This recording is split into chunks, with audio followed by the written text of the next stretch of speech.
আন্দোলনকে এভাবে প্রতিহত করাটা কি আপনার কাছে যৌক্তিক মনে হয় কিনা? কোন আন্দোলনকে? শিক্ষার্থীদের দাবি যেটা দমন পীড়ন, এটা তো আপনি কালকে যে সাইদ যে ছেলেটা ছিল, যে ছবিটা, রংপুরের ছেলেটা, ও নিরস্ত্র একটা ছেলে। আপনি স্টুডেন্টদের উপরে গুলি চালাতে পারেন? আপনি ছাত্রদের উপরে, নিরস্ত্র ছাত্রদের উপরে কোনো অবস্থাতে আপনি গুলি চালাতে পারেন?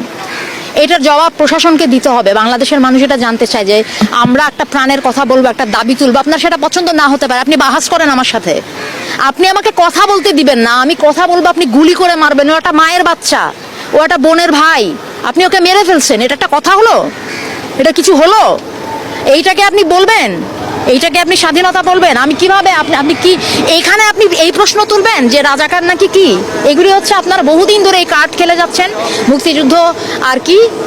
আমাদের এদের অনেকের জন্মই হয় নাই তখন, আপনারা এখনো এদেরকে রাজাকার বলেন। আপনার লজ্জা করে না? আপনারা এই বাচ্চাগুলিকে এই কথাগুলি বলেন?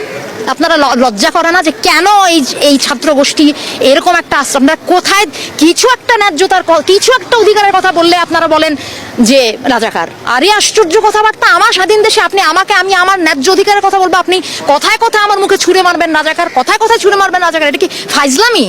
এটা বাংলাদেশ, এটা অনেক মানুষ, সাধারণ মানুষ এখানে যুদ্ধ করে স্বাধীন হয়েছে। আপনি সেটার, আপনারা সেই ক্ষেত্রে মুক্তিযুদ্ধ বিরোধী কাজ করেন। যারা কথায় কথায় রাজাকার শব্দটা ব্যবহার করে, আপনারা নিজেরা আজকে বাংলাদেশের স্বাধীনতার পরিপন্থী মানুষ।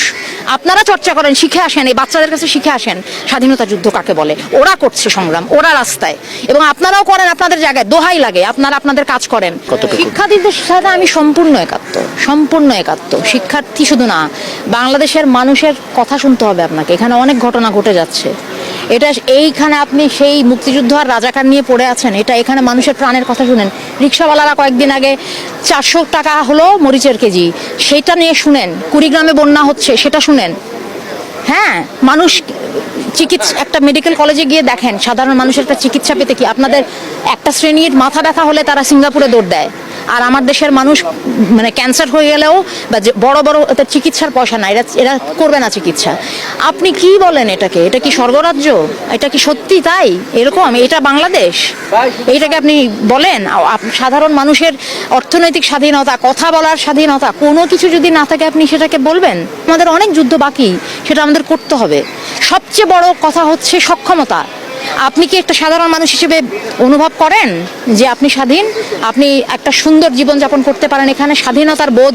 নাকি আপনি প্রত্যেকটা কথা কেটে কেটে বলেন, ভয়ে ভয়ে বলেন? প্রত্যেকটা কথার মধ্যে 100 বার চিন্তা করেন যে এটা বলা যাবে, এটা বলা যাবে না, আপনি তাহলে স্বাধীন না?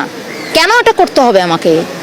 এইটার জন্য লাখো শহীদ জান দিল, এইটার জন্য এইটাকে আপনি স্বাধীনতা বলেন?